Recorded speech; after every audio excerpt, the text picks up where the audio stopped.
You're listening to the Hunt the High Country podcast. 'Cause this is what I live for.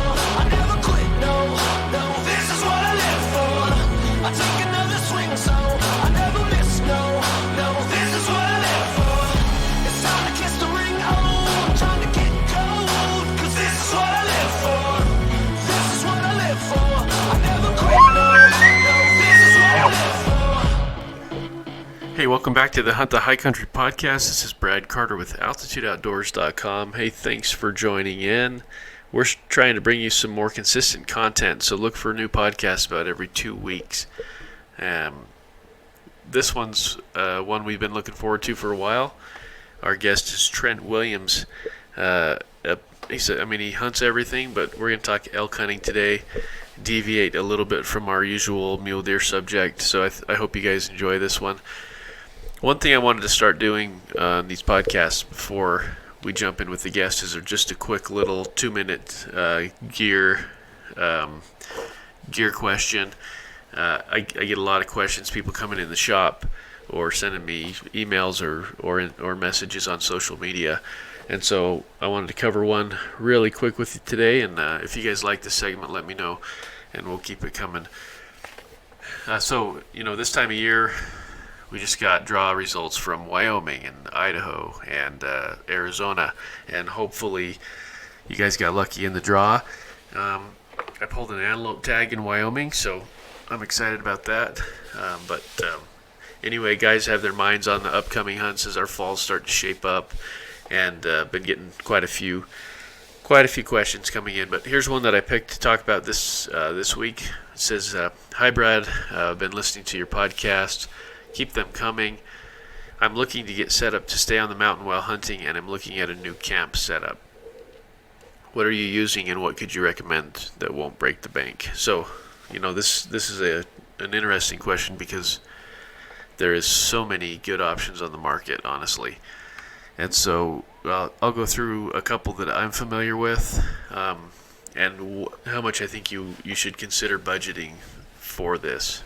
You don't want to get gear that's not going to stand up in the mountains, where as we know, things are pretty fluid and can change pretty quick. So you want something that can stand up to a little bit of snow, some rain, even if you're hunting early season. We run into that all the time in September. Even I've had snow in August before too, in the Wind River Mountains. So as a budget, I would probably think you're going to want $500 to $600 minimum, and you could easily spend way more than that. And then as far as weight goes, I'll have some guys put gear lists together, and they weigh a lot. So you should be able to get in kind of that 7-pound range, maybe just barely over for that price. You can definitely go lighter for that price too, but you're going to compromise quality a little bit if you do that, I think. And that's the thing. Some people want ultralight, some people want more durable, and there's kind of a middle ground to that. So I would, like I said, 7 pounds. A couple of recommendations that I have. The Kelty Cosmic Down bag, that's a great bag for like $130, which is really inexpensive. Big Agnes Sandhofer 20 is another one I like. I would probably stay in that 15 to 30 degree range as kind of an overall bag, unless you're hunting in the late season stuff, then you want something heavier. I use a 30 degree bag all the way into October. I guess I've used it in Colorado even in November, and then I will wear more clothes when I sleep if I have to. So those are a couple of bags you could look at. Pads, that's something you're not going to want to overlook. A really good insulated pad is something that you'll want to find.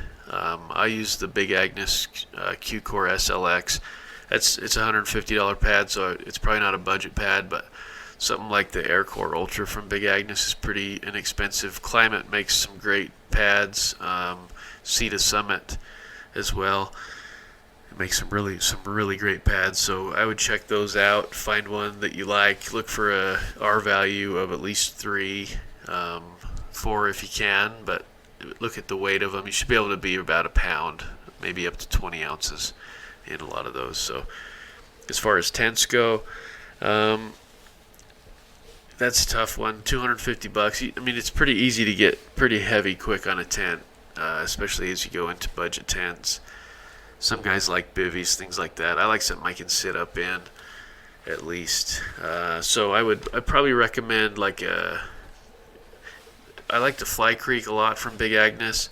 Copper Spur's my favorite of theirs, but it's more expensive. The C-Bar 2 from Big Agnes is a great one-person tent if you've got gear and stuff with you. It's going to be under 4 pounds, and I think those MSRP for $199. So, yeah, lots of good options out there. You ought to be able to find a tent that's under 4 pounds or right in there, 4 to 4.5 pounds, pretty easily for that price. It's gonna work fairly well for you. So, anyway, I hope you guys enjoy a little gear segment. I'm happy to field any questions and help you guys get set up this year for your gear. Just let me know as podcast listeners, of course.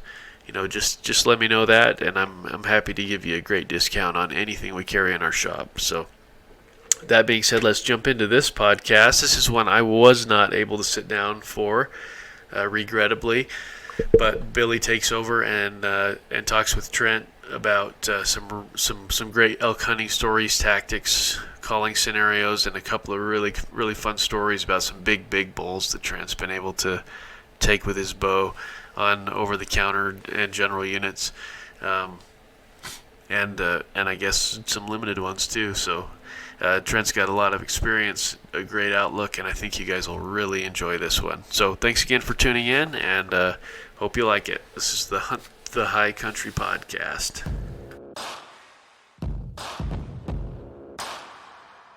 For those of you that don't know Trent is an elk whispering, turkey sneaking, fish slaying ninja. That's the only way that I can pretty much describe everything that you do, dude. So it's good to have you, and it's going to be fun to pick your brain a little bit about the outdoors and how you constantly find success. Well, thanks. I'm ecstatic that you guys wanted to have me on. I don't know that I quite whisper elk or I'm quite a ninja, but I do the best I can and just live for the outdoors. Springtime for me used to be about looking for black bears, and now I just kind of enjoy turkey hunting and fishing instead. And the fall's mostly about elk hunting, and then filling that in with whatever I can do in between. So I'm curious. Most guys switch from turkeys to bear. What made you go the other way?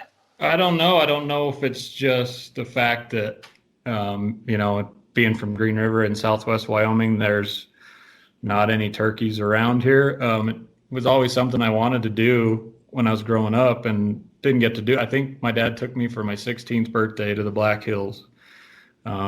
And then it's just become like a yearly event since then, but I loved going up and baiting bears, and I still find enjoyment in it. But anymore, I think mostly I just like the adventure portion of it, to go, you can hunt turkeys in the mountains, if you want to call it that, of the Black Hills, or at least steeper hills. I've hunted them in Iowa and just rolling hills or flat cornfield type stuff, and just to go visit different parts of the country and see how other people make their living, whether it's by farming, ranching, whatever, or these little small towns, I think is where I get a lot of the enjoyment from it. And then I think, a lot of it too is just that audible aspect, that having that same kind of interaction you have with an elk. People say that it's, kind of the same thing. It's really not the same thing, but there definitely are some similarities.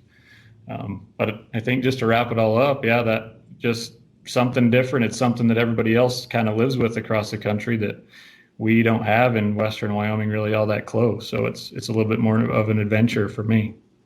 Well, cool, man. That's something that I've always wanted to do. I think that'd be a perfect hunt for a kid, or to get the wife out, or definitely. Like that. So Trent, why don't you just go through and give the listeners a little bit of idea of your background? Okay. I'm born and raised in Green River. I've lived here all my life, minus a short stint trying out the college life. I spent my childhood going and begging my dad to take me to go hunting, fishing, or whatever was in season, probably just like a lot of people do. I still remember my mom. She still says this to this day, that she thought I was faking it just to make my dad happy. She didn't think there was any way that a kid could like the outdoors as much as I did. But that's all I wanted to do, and even now, it's kind of shaped my life into where I am. I work out at Solvay, a trone of mine here locally, and a big thing is being able to have time off and just being able to go enjoy the things that I love to go do, whether that's, like we just mentioned, turkey hunting or elk hunting for 10 days or whatever. No matter what you do, you usually crush it. So I guess let's just jump right into it. Okay. So we called you the Elk Whisperer, and as I've looked through your social media profile and stuff, you have killed some awesome elk. So Brad and I both are diehard mule deer hunters, which you've taken your fair share of, good high country mule deer. But we really wanted to pick your brain about elk.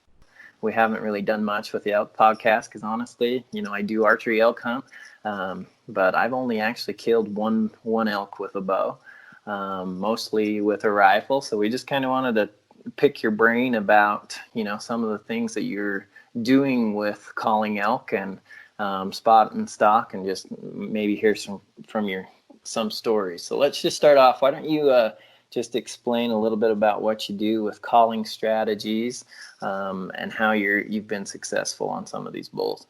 Okay. Yeah, I'll do the best I can to try, I guess, let everybody know what I do that's different. And I think the misconception that you hear a lot from people that are successful is to call less. And I don't necessarily think that calling less is the right approach. It's just calling less in certain situations and calling more in other situations. So I'll do things different, such as locate bulls at night. That's becoming a little more popular. But if you drive roads just after sunset on your way back to camp or whatever, and you hit corners of the roads and bugle, you'll be able to, elk are so much more vocal at night and we've all probably heard them, in our tents or whatever at night, and then we can't find them the next day. So something like that really helps. And like I said, you got to find elk, and the best way to find elk is by calling to elk and locating them. But I guess the biggest thing that I do that I feel is different is let me back up just a bit. I think everybody, or most people, probably know that you got to be successful in calling elk, you got to get into an elk's bubble, and that bubble can be different depending on the terrain you're in. But once you're in that elk's bubble, people immediately want to just fire off a call at that bull. Where I feel like I feel out a bull a lot more than most people do. And it's easier once you have confidence to do that. So if I don't need to call to that bull, I won't. And it's just as plain as simple as that. I'm hunting solo most of the time. So I know that kind of stealth is more on my side, and a lot of people want that in-your-face encounter, and you don't get that in-your-face encounter unless you get close. So I guess that's number one. But when you get in that bubble and you call to that bull, you're forcing that bull to make a decision. He's either got to come or go. The vast majority of the time, especially on public land, they leave. They're able to get their cows and go up the mountain and basically make you chase them. It's probably happened to most people that are listening to this. But just to drive that home, that if you do call to that bull when you're in that bubble, you are forcing him to make a choice. So when I get in that bubble, I'll be quiet. I'll try and sneak around. I'll try and find every way that I can to not call to that bull and make him make sounds on his own, or spot him in the timber or whatever.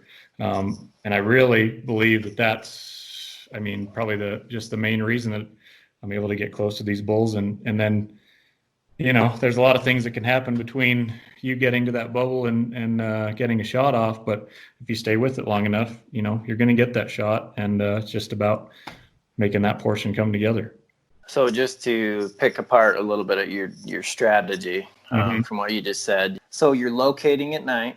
Yeah, early I mean, I won't do that all morning. the time, but if you're if you've got no idea, if you're in a new area or you haven't heard elk that much that week or whatever, it's a great strategy to do. Nobody else is out in the woods, really. I mean, you don't want to try and call these bulls in at night, um, but yeah, to locate them at night is a great tactic to do, just to figure out where these elk are, and they're going to be in the same places in the morning. So that's, I guess, just a great it's a great step to do in new country, or just when you feel like you're lost, you don't really have anything going for you. It's perfect to do. Yeah, and I would agree. I actually learned that from the elk nut. Mhm. Tried it Mhm. last Yeah, year. We didn't really know where the elk were. We had pre-scouted an area, found some rubs, but didn't know exactly where the elk were. Mhm. Got up at 2 o'clock in the morning, and bam, there they were. Yep. Yep. And it actually led us into a whole different drainage than I was even thinking about. But we found one heck of an elk spot just because the elk told us where they were. So Yep. Yep. That's all it takes is just doing, something a little different. And, there's no pressure. You're not, you're not trying to battle the camp next to you for bulls bugling at night. You're just purely trying to find information. yeah, and it's those high locator bugles. I mean, you Mm-hmm. don't want to do a roundup bugle or anything else. It's Right. just the high.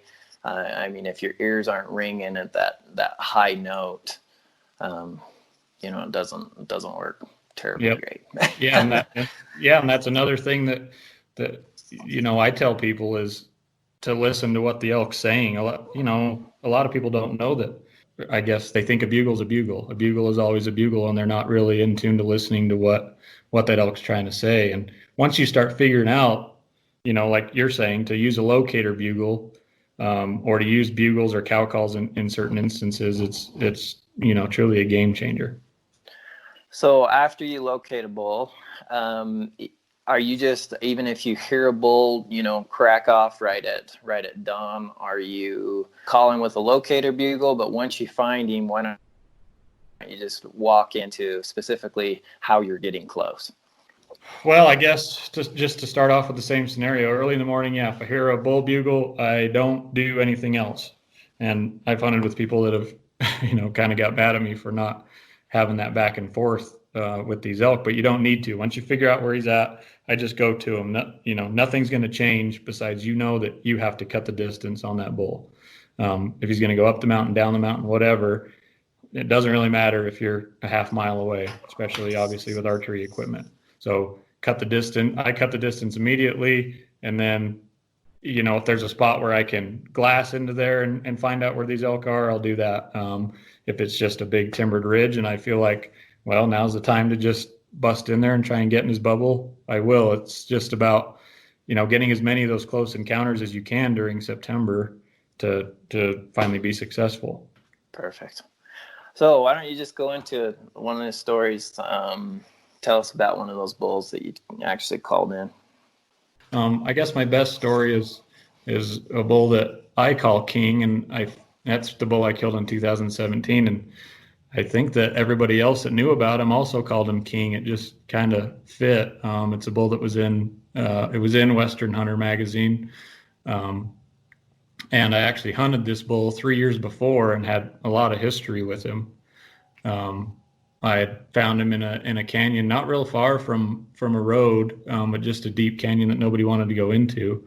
And to make, a month of encounters short, I just basically got to learn him, and that was important. He felt unkillable, really. Anytime I'd get close to him, he'd go the other way. He came in silent on me twice.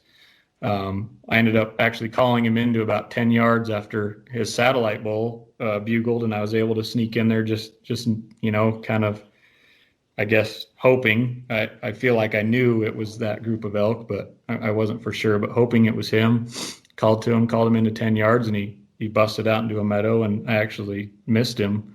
And then I had him in my crosshairs rifle season, was never able to get a shot off. And then I drew a tag the year after that, and then I went backcountry hunting with a buddy the year after that.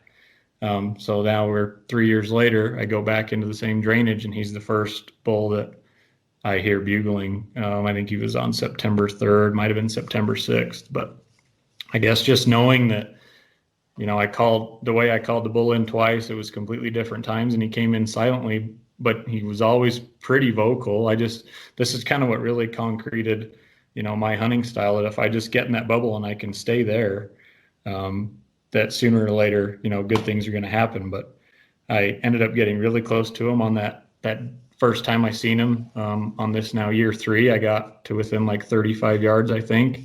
And he didn't follow his cows across this meadow. He decided he was going to come above and basically come right where I was at, busted down the mountain. And I looked for him for, I think, 5 more days. I was never able to find him. And then it was my last day up there. And I went to where I'd last seen him. I bugled into these little hidden areas, had no response.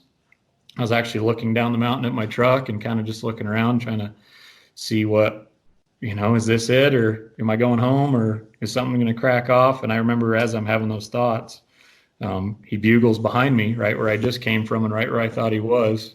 So had to circle. I got downwind of him, had to actually push a raghorn out of the way, just being aggressive. And, like I said, it was my last day, at least on that trip. So, I really had nothing to lose. I'd already bumped him from there once, but raghorn had me pegged. Satellite bull, I pushed him basically off the mountain and ripped a bugle. He ripped one back, but that's an instance where I still don't believe I'm in that bull's bubble. I just am trying to create a scenario that's natural, knowing that I'm being this aggressive. So bump that satellite bull off, get to the top of the hill, and he's charging in. It just becomes right spot at the right time, and taking advantage of an opportunity. He's chasing a cow up the hill and ends up chasing her right past me at 35 yards, and I put an arrow in him, and he dies like 60 yards later. So it was just like, it was a culmination of hunting this bull for this amount of time and thinking he's unkillable, and honestly thinking that somebody got him already, and then going into that same spot 3 years later and finding him in 7 days, getting it done. So I guess that was really the kind of the one that gave me a ton of confidence, and in knowing that even the ones that those opportunities where I didn't necessarily take advantage, I knew I got close, and one little thing had to happen different for me to get a shot off, and a lot of times it obviously didn't, but the one time it comes together is awesome. Yeah, that persistence, you just keep at it. And, they're gonna make a mistake sometime. So just a few questions with that. Since you have a 3-year history with that bull, how far was he moving? Was he in the same spot year to year? Was he running a canyon? What was he doing? Yeah, I found him. So it's kind of hard to explain. He was in like a head of a basin, but there's three secondary ridges that come off of that, and they're all, as the crow flies, I guess, less than 2 miles anyway. So it would almost be those side ridges are big enough to where I had to make a choice almost every day, and he would just travel those. So it was a lot of times I just picked the middle ridge, knowing if he's not here, hopefully I can move and get onto him on one of those other side ridges. But yeah, he was in almost the exact same spot. He was probably 400 yards from where I saw him the very first time to where I saw him the first time of 2017, the year I killed him. And then the time I did kill him was all within just a 400-yard area. And I know from some guys that were also hunting him, they had trail cam pictures of him way down the mountain. And he would leave his cows, it seemed, because I always ran into him with cows. They said they never saw him with cows. But he'd leave his cows, go wallow down on the mountain, and then come back up.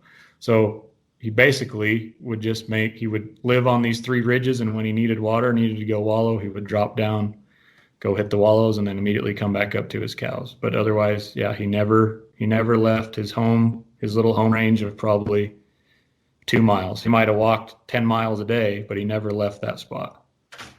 That's a great analogy and a great story to learn from.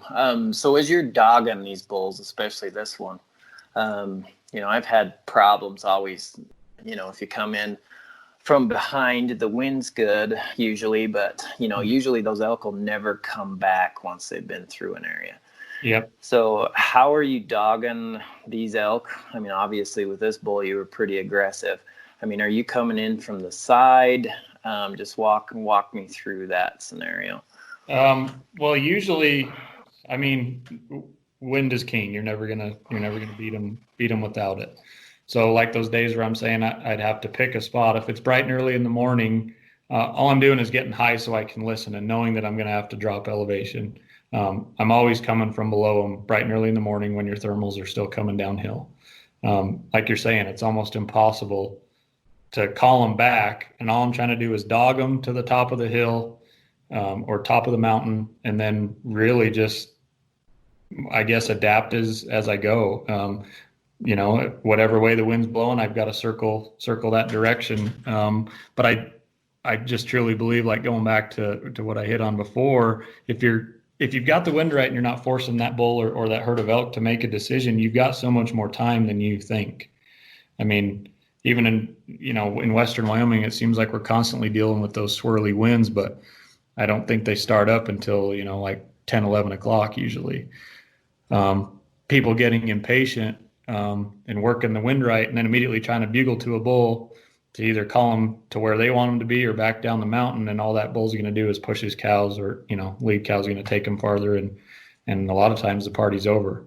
But if you're just able to, I guess, stay in contact and just adapt as you go, adapt with the way the wind's blowing, or and then once you get history with these elk and you kind of know that the places they frequent, you can start to try and guess and make the next move for them.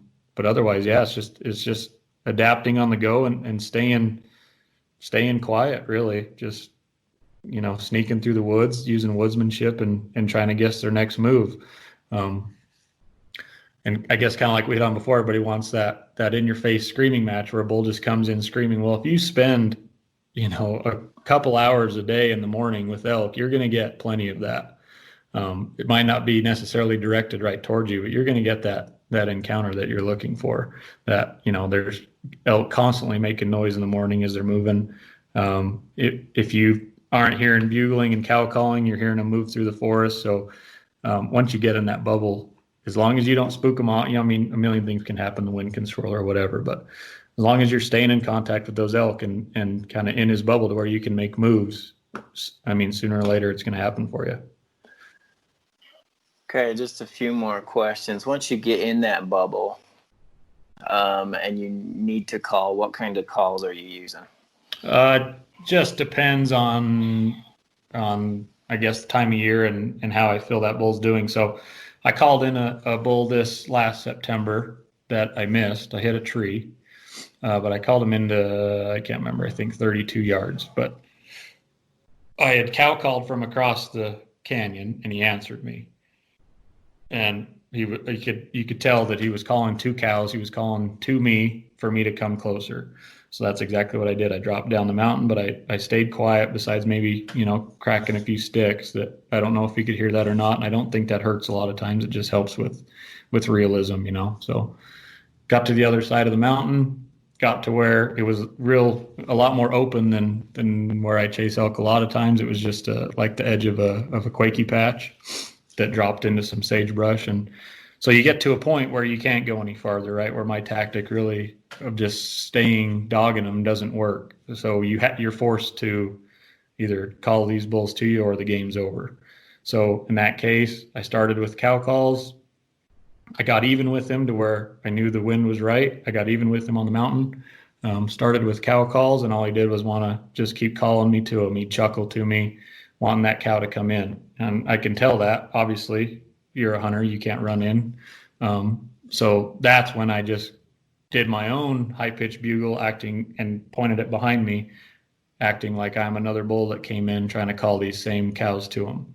That's all it took for him to break free and come into, about 30 yards. So in that instance, I started with cow calls. He was interested in cow calls. There's no reason to switch it up. And then once I'm over there and, it kind of gets stale, you got to incorporate something else in. You got, think of, some kind of scenario in your mind that you think would work. And that was the one I thought of, was just, let's try and be another bull, because this obviously isn't going anywhere. Let's try and be another bull, see if that gets him fired up enough to come in, and it worked like a charm.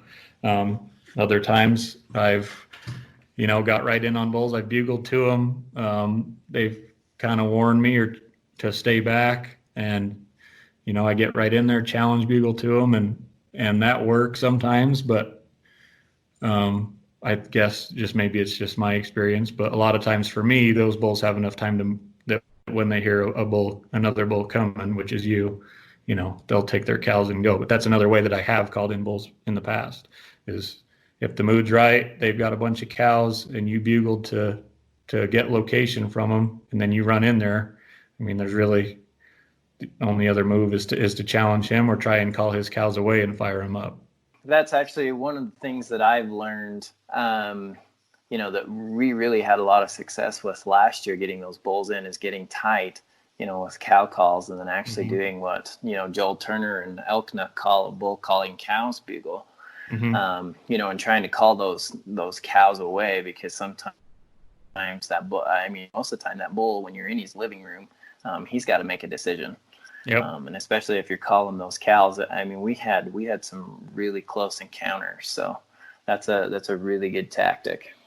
Yeah. And I'm glad you brought up, Paul and Elknut. Is, man, I've learned that truly, when Paul came out with all of his first stuff, his Worse Than Wolves DVDs, and really broke down what elk say, was a huge turning point for me. Just like it, probably is when I tell people that, hey, you've got to listen to what bulls are telling you, and people look at me, like I'm an alien. But to fully understand how you're supposed to work each and every scenario, you got to understand what the bulls are saying each time, and it's such a huge key. And there's no way I'm perfect at it. I just, you do the best you can. You try and figure them out. I tell people all the time, the best way I can tell you that's simple, and I still use it a lot, is bull elk are like a guy at a bar. If they're high pitched and talking to the ladies, how you doing? That's the best analogy I can give. If anybody's threatened, it's a deep voice, screaming match. And I still, when I don't exactly know what those elk are saying, I still go back to that in my head. High pitch, talking to cows, low pitch. They're either warning you to stay away or talking to other bulls. Perfect. What are some other resources? We've obviously mentioned Elknut and Paul Mendel. Most every serious elk hunter has heard of Elknut. He's done tons of podcasts. Also, he's got the app.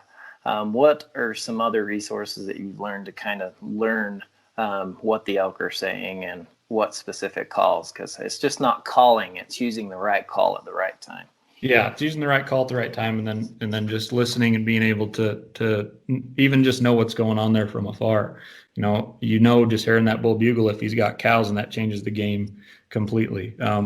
I guess as far as other resources, I probably, like most other people who hunt elk, I just watch a lot of elk hunting. Most of it's on like YouTube now, watching Born and Raised guys and Phelps guys and stuff like that, and just, I guess, critiquing what they do.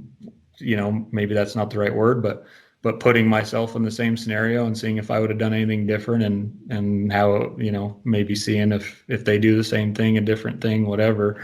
I still love outdoor forum, like the forum type community. So I'll still log on and ask questions and see what questions people are asking. And I don't know why that's so much more personal to me, but I just think information gets shared a lot better through that than like through people asking questions on Facebook or something like that. So I guess just between, the initial learning of elk behavior and elk vocalizations, and then I still brush up on it every year. I still go through Paul's, I don't even remember what he calls it, his field guide or in the field notebook that he came out with. I still read that. I'll still throw the DVD in from time to time. He's got the Elknut app now out. Again, I don't think either one of us have any affiliation with Elknut, but it's just such great. No. Yeah, it's just such great great tool to have right on your phone to be able to plug that in and play what, the sound that you think you're hearing from his sound files.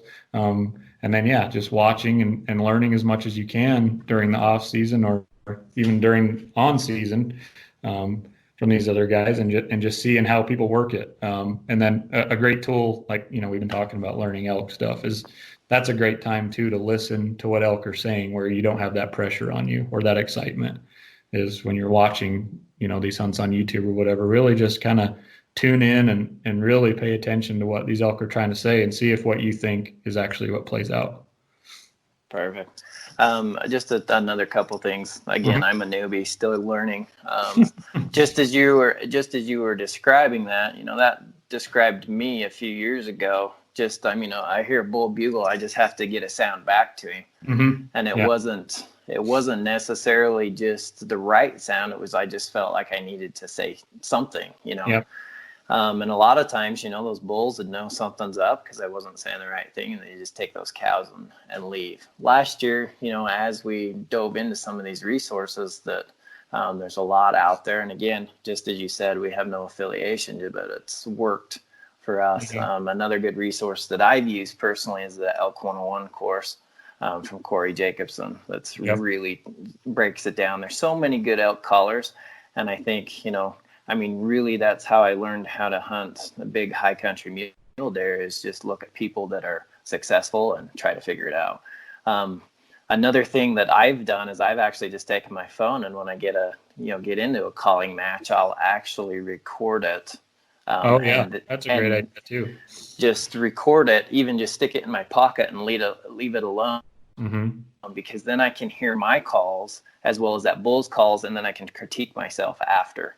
And you know what? I've learned a lot because, you get nervous and different things. And, I can tell that and then can critique myself after it's all over when, the adrenaline's not there.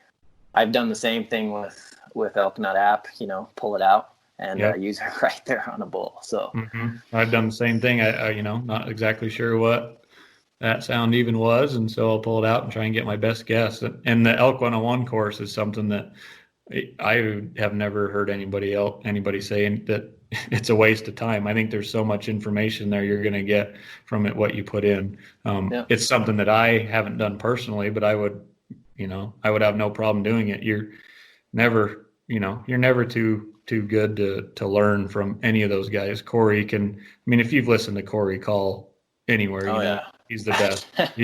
He can't be beat, So just to learn from him, and then just learning from guys that spend that much time, on elk in September. So any kind of that, those courses are great. And then, just watching and learning, that's something I never would have even thought of, to pull my phone out and record, but I definitely will be this year, just like you said, once you're in the moment, you try and think and recollect what you did, but you're not really 100% sure. But having that concrete evidence right there to tell you what you did right and wrong, will be invaluable. No, that's really helped me. And again, I don't want anyone to think that I'm an expert elk caller. I'm still learning, but I went from having, one encounter to, I can't even count how many we had last year. And it's just a process, just like anything. The more knowledge that you learn, the more that you get the craft and can develop skills, and just keep pounding the mountains. It's going to happen. You just have to keep building on what you know, and the more information you have and the more encounters and the more you get, the more experience, it just becomes second nature, and you know what to do in the next scenario. That's it. Let's kind of switch gears. I'm interested in that bull. I think it was an Arizona bull. We call it the Lucky Charms bull. Oh yeah. I wanna hear that story. Okay. That bull, I drew a tag up by Cody. This is before I'd ever really killed an elk of any size. So this was me looking over, where the biggest bulls live, draw odds, everything else, and that brought me up to the areas around Cody. We all know that they're pretty much infested with grizzly bears, and there's smallings every year and everything else. Well, I kind of just being young and dumb, and maybe people do this all the time up there, I'm not sure, but just being young and dumb, just kind of went, well, even if somebody was going to put in with me and apply with me, chances are us hunting together, really wouldn't happen all that often. So I just said, well, I'm just going to wing it, and I'm going to put in, and it'll be a solo trip, and I'll just, deal with the consequences. So I put in. Of course, I drew. Kind of one of those where you don't really know if you want to draw or not, so you'll draw. That's what happened there. And I spent one scouting trip up there. Never saw any grizzlies. Just had a run in with a mom and cub black bear. But learned the roads and found a ton of cows. Found a couple decent bulls, and just thought, well, at least I've got a leg up. Let's see, this was in 2015, and for whatever reason, the first week of that hunt, or early September, the archery hunt, I had the place to myself. I never encountered another hunter up there. The only people I saw were scouting for a deer tag. So I'd actually got off graveyards and drove all the way up there, got out of the truck, walked like 200 yards, hit a cow call, and a bull bugled right back. I ended up calling him right in. I got in his bubble, I guess. Again, this was kind of before I really knew what I was doing. But I got in his bubble without really knowing it, and just let out the same cow calls I just let out for him to answer me. And as soon as I let him out, I was in a terrible position. Something else we should probably hit on is just being ready. When you actually call and you know that you're close to a bull, be ready and in position, have an arrow knocked, have your back to a tree. I had nothing going for me. I was in the middle of the wide open, no arrow knocked, nothing. So bull comes in, busts me, takes off down the mountain. He was probably a 330, 340 bull. I couldn't believe it. And, thought that maybe this is just going to be a cakewalk. And then I think for the next 3 days, I think I heard one elk bugle. But this is where scouting in the summer didn't necessarily show me any elk or any bulls that I wanted to chase, but I found all the cows on my scouting trip. I found like 300 cows. So I thought, well, it's early in September. That big cow herd might still be there or close enough. I'm going to go in there and see if there's a bunch of bulls running up there or what's going on. So I drove up. It's the world's worst 2-track road. I think it took me like 2.5 hours to rattle my way up the mountain and get up there. And when I get up there, there's like a 300-inch bull right in the road, bugling his head off. Oh, man. So, yeah, he goes off one end. I drive up the road a little farther. And at this time, I had I don't even remember the brand of the spotting scope. I remember I won it on eBay for like $400 bid. So this was like, this is the equipment I was using. So I see these elk off, I don't know, probably a mile off. I have my spotting scope out, and I'm trying to figure out just how big this bull is. I can see a couple bulls, but I'm trying to figure out how big the biggest one is in the group. And can't figure it out. Finally, he kind of turns away from me and goes to go up the hill, and the morning sun's just shining perfect, and I can see that he's got, just huge tine length, just really stuck out. And I finally thought, ooh, I really was going to pass up this bull, not knowing, just out of purely not being able to see what he was, but see this big tine length, and finally go, okay, I should probably go after, try and track him down. And this part of this unit is like, basically it's above timberline. I don't know how many people have hunted over there by Cody and, Absaroka Range or whatever the proper terminology is, but it seems like timberline is like 9,000 feet. And then you've got these rolling like grass mountaintops up top. And then some of them are very, have a bunch of cliffs and whatnot. But so that's where this bull's living, is up kind of in the open. And I spot him on this road that's also above timberline. And right when I spot him, a truck starts coming up the road, and I remember turning my spotting scope the complete opposite direction, just not wanting to give this guy any idea what I'm about to do. And he rides right up to me and just says, are you elk hunting? I said, yeah. He said, well, there's a huge bull right there. I said, well, I know that. Are you not elk hunting? He said, no, this is one of the guys. No, I'm up here looking for deer for my daughter who has a deer tag. I said, oh, awesome. Well, I'm going to make my way over there and cut this conversation short if you don't mind. He said, no, go ahead. So, right. I mean, there's a little spur road that basically leads me straight towards these elk. I take the spur road, park the truck, and I'm kind of just looking at them in the wide open, wondering what I'm going to do. And this fog just rolls in from the bottom of the canyon. I mean, it couldn't have been more perfect. Fog rolls in, gives me a perfect blanket to just do whatever I want. As soon as the fog rolls in, I sprint towards these elk. I get where I'm on their side of the mountain, and kind of just start playing the game of trying to find them. I end up popping up over one little ridge line, and I've got a cow at like 12 yards. So I know I'm obviously really close to the herd. Glassed around, can't find him, can't see him anywhere, back out. And then the wind is great. Wind's coming from them to me. So I back out, kind of go to the next little high point, pop up, and this bull had bedded in his own little tiny ravine. I don't know if it was a dry creek bed or what, but he had bedded there by himself away from his cows for who knows what reason. And all you could see was his antler tips. So I just belly crawled through the grass, got as close as I could to him. I think it was like 35, 37 yards. Thought this is close enough. And I just sat there and waited for him. I remember waiting, I think close to an hour, and the wind finally started to swirl and switch. And at one point it switched, and I watched his head turn, and he never did stand up. And then I knew the second time the wind would switch, I just needed to be ready. Well, the wind switched. He stood up out of his bed. I remember pulling my bow back, and my arrow came completely off my release and everything. So I've got this. I've got this huge bull at 37 yards. My arrow falls off the rest. He is not looking at me for whatever reason, has no idea. I'm able to let down, put the arrow back on my rest, come back to full draw, cow call, stop him, and smoke him.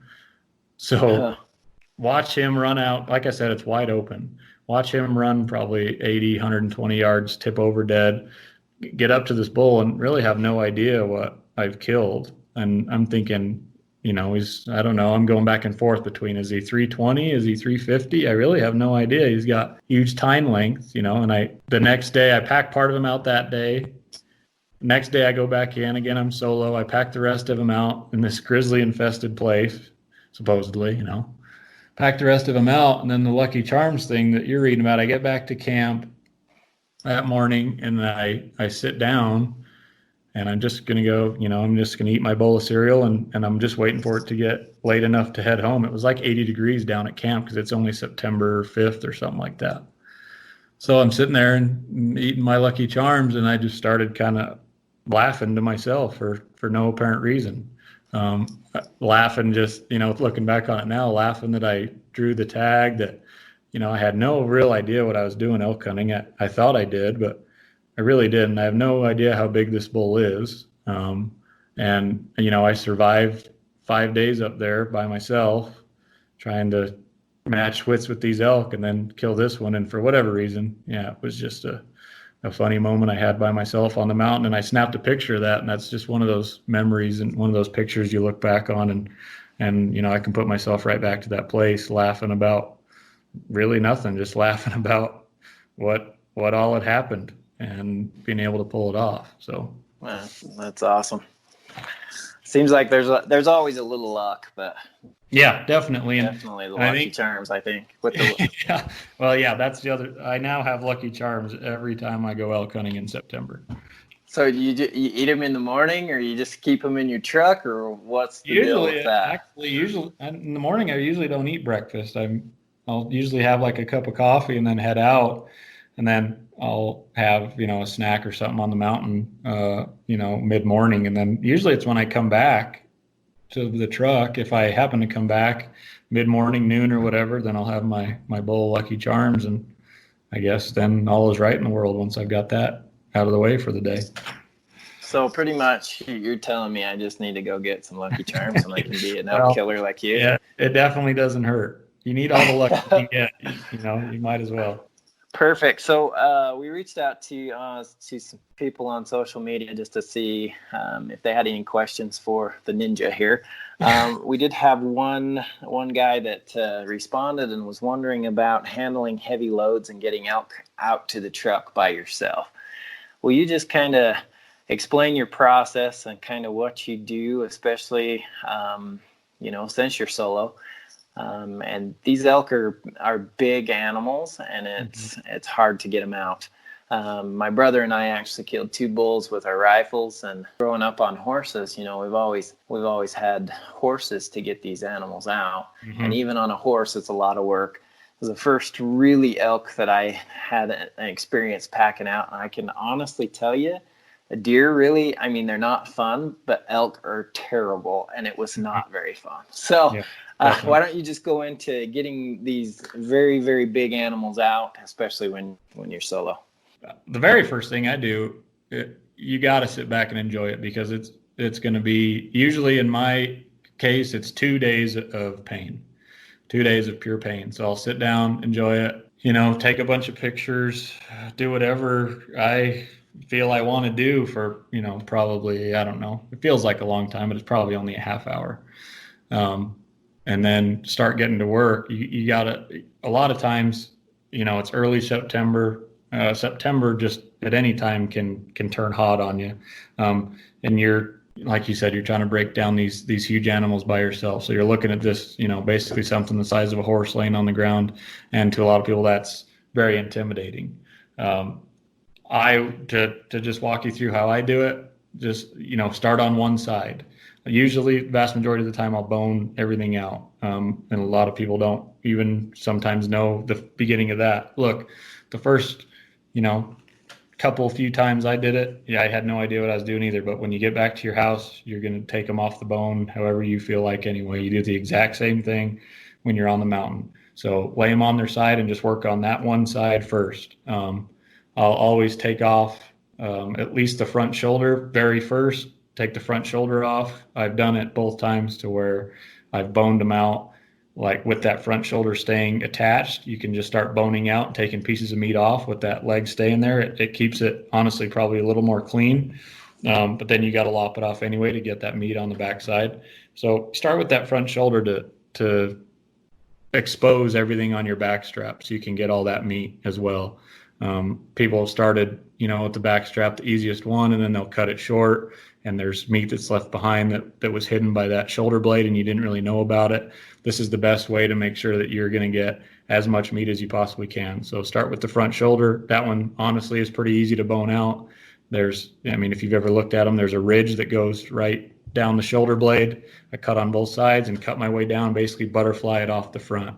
When you flip it over, you kind of fillet it off the flat part of that shoulder blade all the way down the same way. Then the process now is up to you. I guess I should mention, if you've got a big bull on the ground and you're gonna skin it, keep the cape and whatever else, that's a whole other headache. But skin it.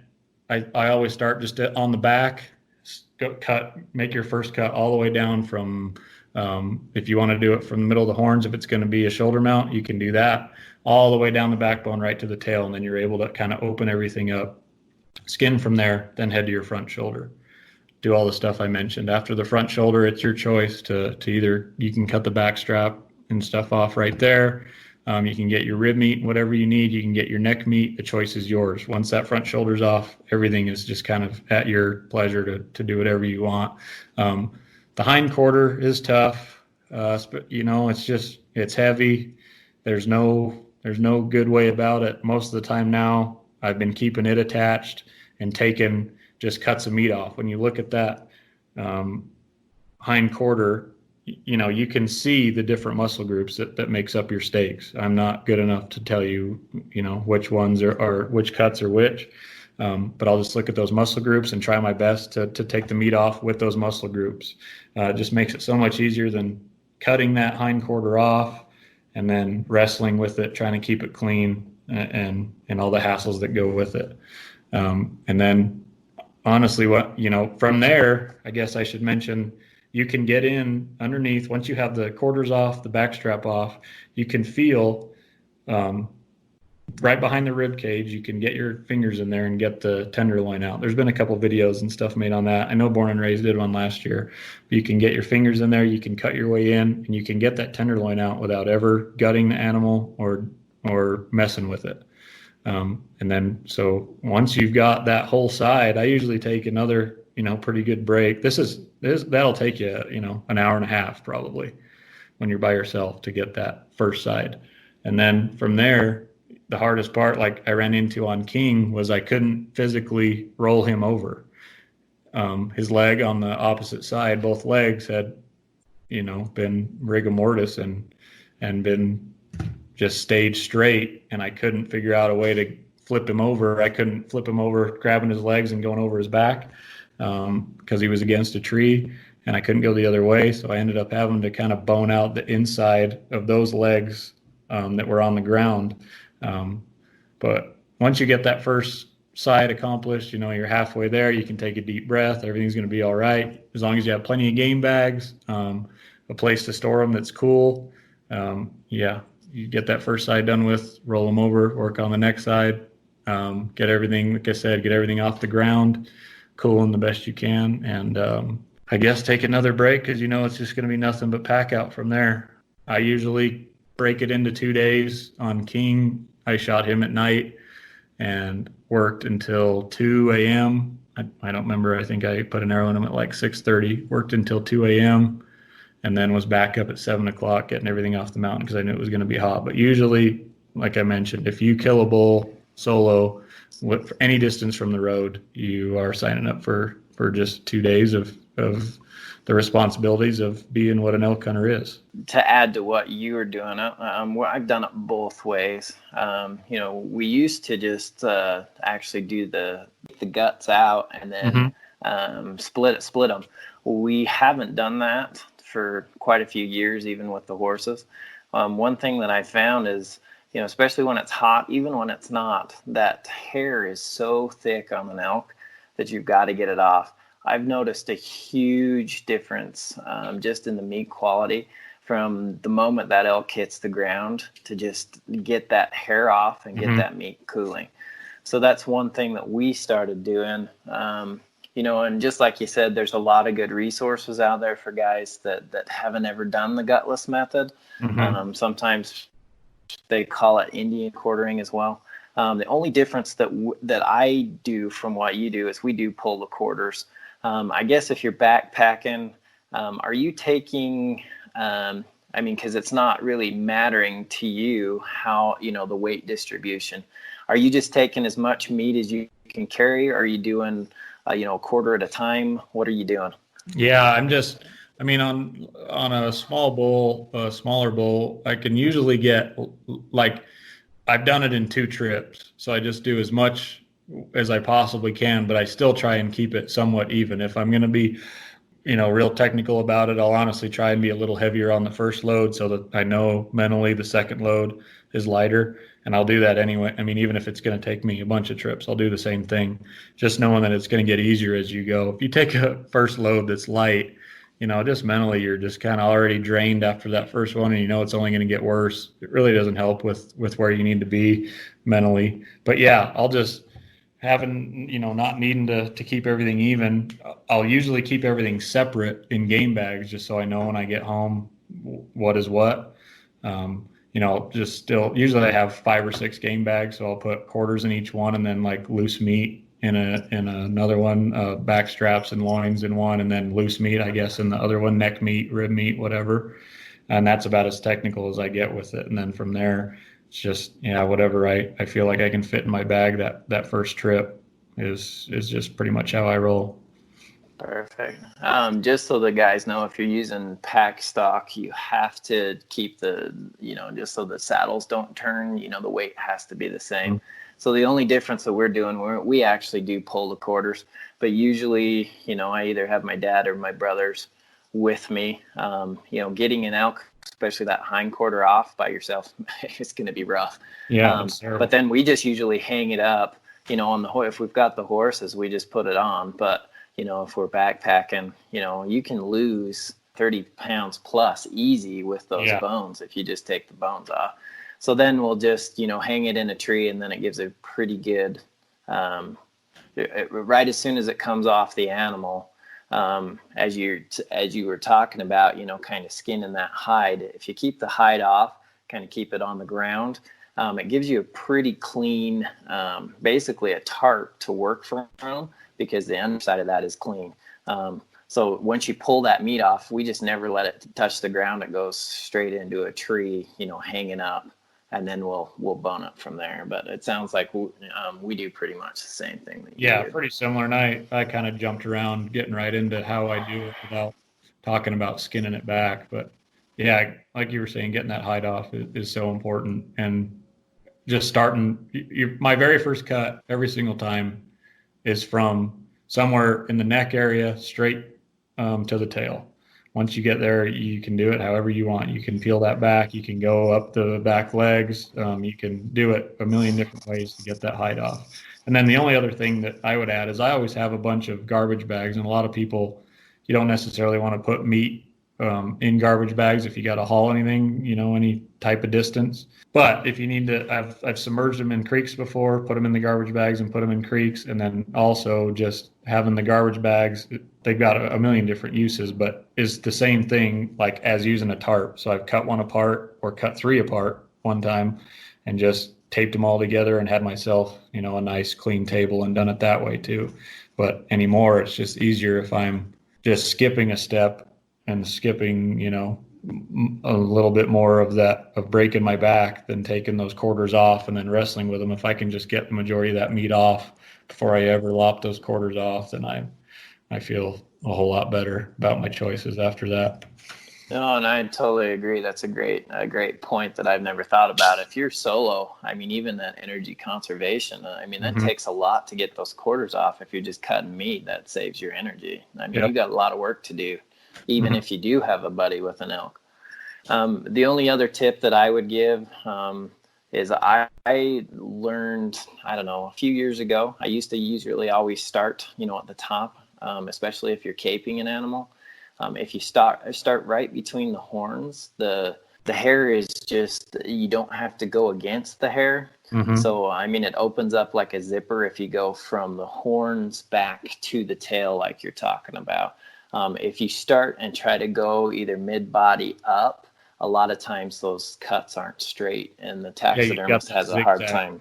Yep. Yeah. So if you start between the horns, especially with a sharp knife like a Havalon or some of these bench-made knives, you can zip that off in nothing. It's a lot better than going from mid-body up. Yeah, it's something I learned after I got yelled at from my taxidermist, I think, about all the little tiny cuts, going, and it's loose. So if you come from, like you're talking about, just to add on to it, that hair starts to get more and more loose if you're coming from mid-body up. So you just have nothing but stuff, like you're saying, going against you. Loose, hide, everything just working against you. And you've just got little cuts where you're ripping through everything. A bunch of little tiny cuts where, just like you're saying, you start between the antlers and go straight down. It's just one perfect solid cut. Perfect. The only other question I have with this to wrap this portion of the podcast up is, as you're caping an elk, on the bull that I killed last year, I actually caped just so that we could sell the cape to the taxidermist. It was heavy. Yeah. Are you doing anything? You're just taking the head off, caping it like you normally would, and then taking the head off? Or are you actually, caping that completely off the head? No, every time I've done it, it's been just my last load, and a couple times it's been the worst. Just a heavy cape, head and antlers. But I should probably have more confidence. I just kind of think that I can't screw it up if I take the whole head with me. So yeah, I'll just skin it up as far as I can, and then not leave any neck meat, nothing like that. Don't saw it off or anything before you get right to the back of that skull. And then you can just detach. I do it with my knife every time now. I don't even bring a saw vast majority of the time. But you can just roll that head forward, detach everything right behind the skull, right behind the brain cavity and the spine, detach it, kind of cut all that, the throat and everything out, and then you've just got the head there. But yeah, I haven't yet just completely caped it and just taken the cape and the antlers out. I pretty much, we take care of a whole elk, usually with one blade on a Havalon. Unless you break it. Yeah, and I carry more, but once you get experience, you can disarticulate those joints just with a knife. So a lot of resources out there for guys that are interested that haven't done the gutless method or boned out an animal. I just get on YouTube and search gutless method or Indian quarter, And I'm sure a lot of those videos will come up. And, if you watch 3 or 4 of them, everyone's going to do it a little bit different, but after you do a few animals, it does get easier. Yeah, and I mean, it's something that's really relatively new. The first time I did it around my dad, he had no idea that you could even, take care of an animal without gutting it. And it's just something that is second nature to me now. It's so much more clean and easy. Oh, but a lot so of guys much have been, more. I totally you could agree. be a hunter. Yeah, you can be a hunter your whole life and never know that this is really even a possibility, but it is definitely the way to go. Yeah, even growing up with the horses, it used to take 2 horses to get an elk out, even a big cow. But now we'll put a whole bull on a horse with the gutless method. So and a lot of people are worried about losing meat. I honestly think it's 10 times better because you get that meat cooled, and just like you're talking about, you can get even the tenderloins. A lot of people don't, especially if you're going to get checked. That's one of the first places a warden's going to check is if you took the tenderloins. But after you do it and you learn how to do it, it's actually simple. So 100%. I agree with you. The last thing I wanted to talk about tonight, you always seem to get it done, no matter if it's turkeys or mule deer or elk. Everything that I see, very rarely do you have to eat a tag. I'm just curious at how, obviously it's time and days in the field, but especially in those days where you're having a rough time and you have those negative emotions, like how are you handling that, and how do you keep your head straight? Well, I guess to lead into this, I just have a small story. I don't even remember how old I was. I think somewhere around 15 years old, hunting with my dad. And I was so mad because of just a bunch of different things about we were in the Black Hills, not seeing any deer, cattle on the public land, just everything you can think of was just getting me in a bad mood. So I guess from that day forward, I remember sitting down and just going, look, man, this is what you enjoy most in life. This is what you live for. There's no reason to come on these hunting trips and have a mindset like this where you're all pissed off.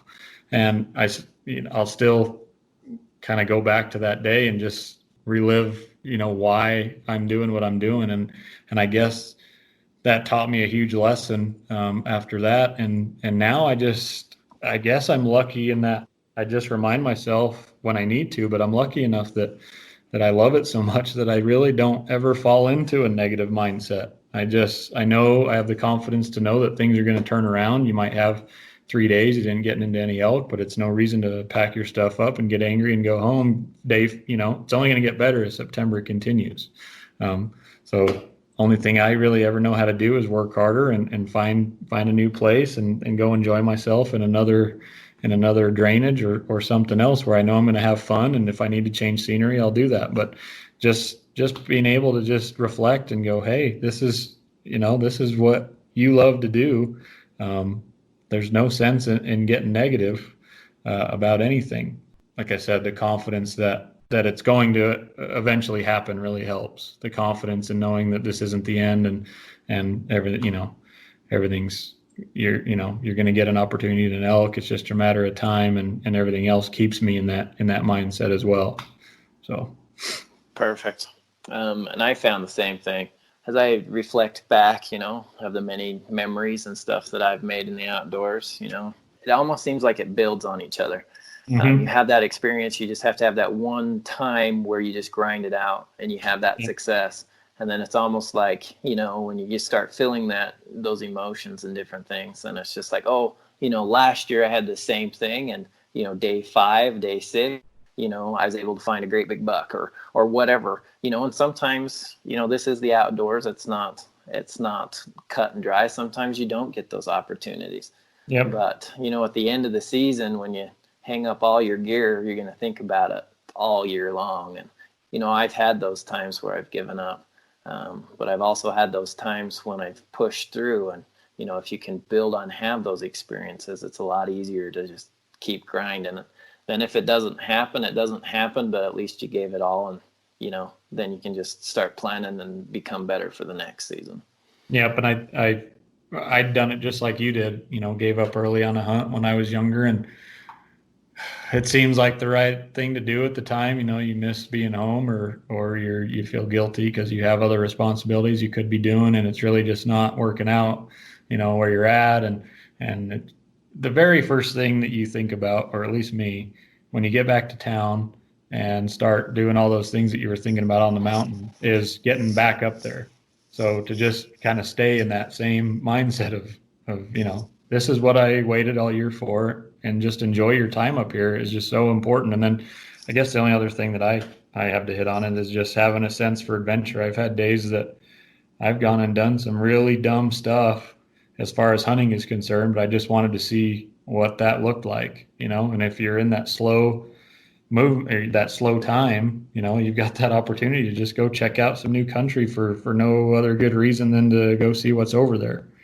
Or, I have, like, my dad will bring a fishing pole when it gets slow and he just wants to enjoy himself and remember while he's there, he just goes fishing for an afternoon or whatever. And then, he's back to feeling normal. So whatever you can do to just remind yourself that this only comes around, for a month or two every year.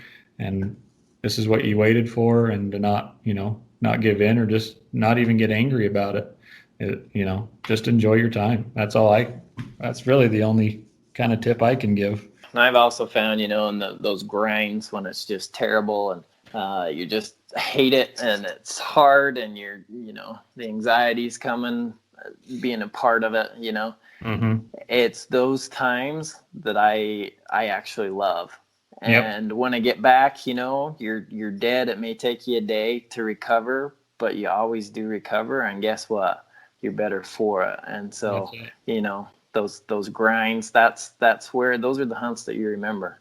Mm-hmm. Definitely. Just before we conclude, I do have just one more question. Yeah. What are some gear items that you don't leave home or don't leave the truck without? Chapstick. Perfect. If I hunted, I remember going elk hunting for about a 10-day stint, and my lips got chapped on day 2, and I fought through it the whole time. And it was, I still just remember how miserable I felt for, days and weeks after I got home. But chapstick, I will have a chapstick in my pocket when I leave. This probably is not the gear you were speaking of, but this is really what's important. I'll have a chapstick in my pocket, and then 2 more in my backpack somewhere, just in case I lose one. Guess the only other thing is that I check for to make sure is that I have my Onyx maps downloaded, because I forgot that a couple times. So I make sure that I've got all my maps downloaded, chapstick, let's see, Havalon and Havalon blades, and really I can survive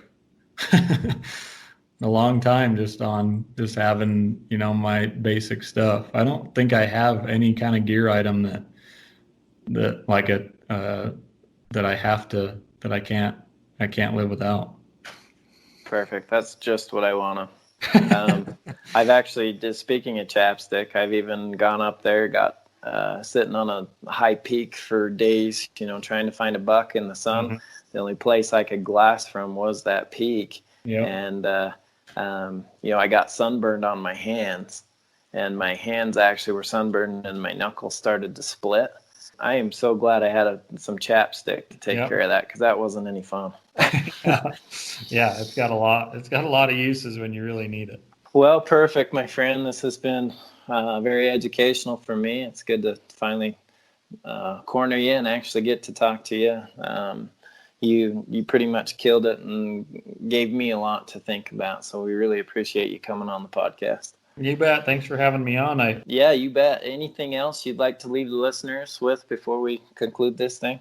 No, just, I guess if you listen to this and still have questions on what I do, don't be afraid to contact me through, and whatever outlet you choose. I'll gladly talk elk with anybody all day. And if it's going to make better elk hunters in the woods, or better hunters in general in the woods, I think we're all of us are all for that.